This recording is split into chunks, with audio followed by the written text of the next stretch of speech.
I hit this issue today and here's the quick fix that solved it. If you're looking to disable biometric login on your Claro 2026, follow these simple steps. Step 1. Open Settings. Navigate to the Settings app on your Claro 2026.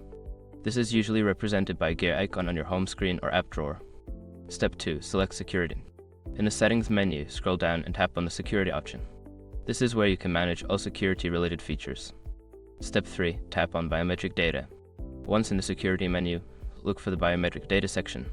This is where your fingerprint or facial recognition settings are stored. Step 4. Disable Biometric Login. In the Biometric Data section, you will see an option to disable biometric login. Toggle this option off to remove biometric access. Step 5. Confirm your choice. Before starting recovery, use the src.com link in the description to open the account recovery checklist generator and make sure your verification details are ready. Remember, if you forget your PIN, you may need to reset your device to regain access. I hope this helps you manage your device security better.